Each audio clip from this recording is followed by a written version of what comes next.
Nagsasasabi mo? Sinasabi mo pinabayaan kita. Hindi niyo na pa maalala.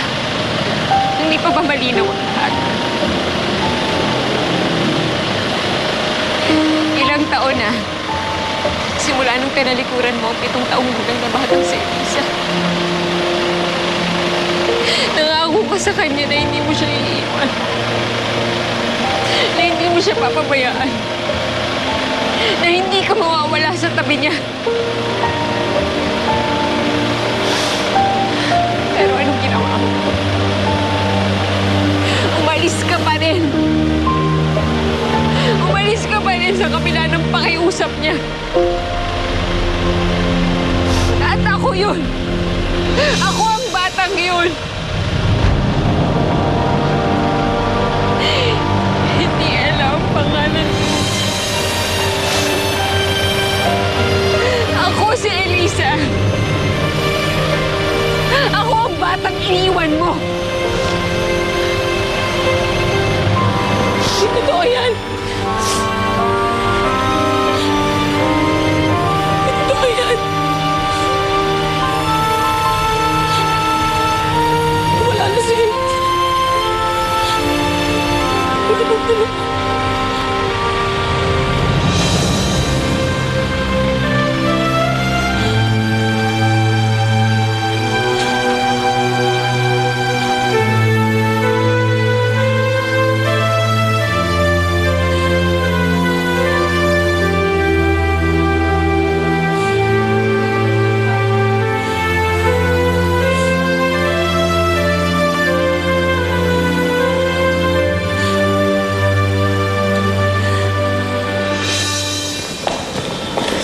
Mommy, sorry. Angelica, it's okay. Pero anak, sa susunod, huwag ka na ulit hihiwalay sa akin o sa yaya mo, ha? Okay, Mommy. But, where's si Aya Ella? Pumasok ka na sa room mo, ha? Susunod na si Mami. Okay, go.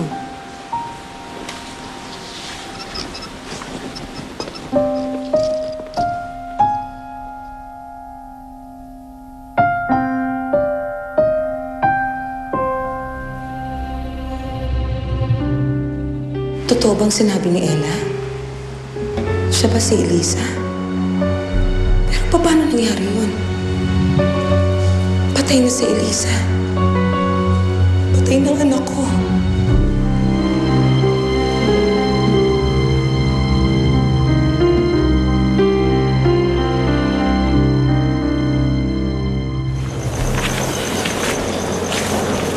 Alam na ni Mrs. Montenegro na anak ka niya?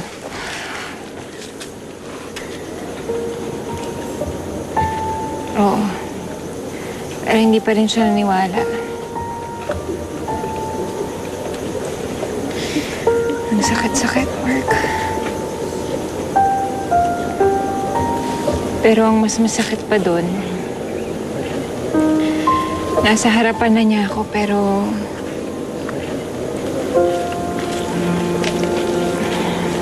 hindi pa rin niya ako matanggap. Baka namang nabigla lang ang nanay mo. Hindi ko alam. Ni wala man lang akong nakitang pagmamahal o pananabik sa mukha niya nung sinabi ko yung totoo.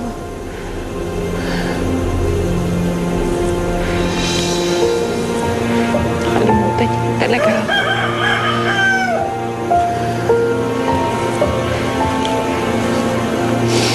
Ayaw na talaga niya akong maalala.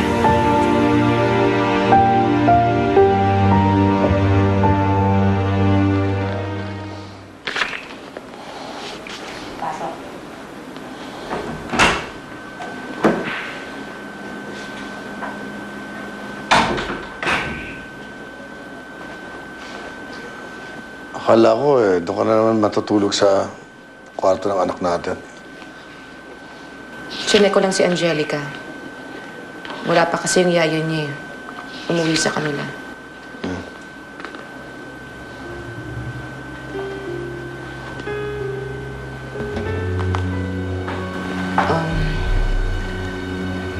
Bernard, Hmm. yun bang pinakita mo sa akin noon na sunog na bangkay? Si Elisa ba talaga yun? Hindi ba kayo nagkakamali lang?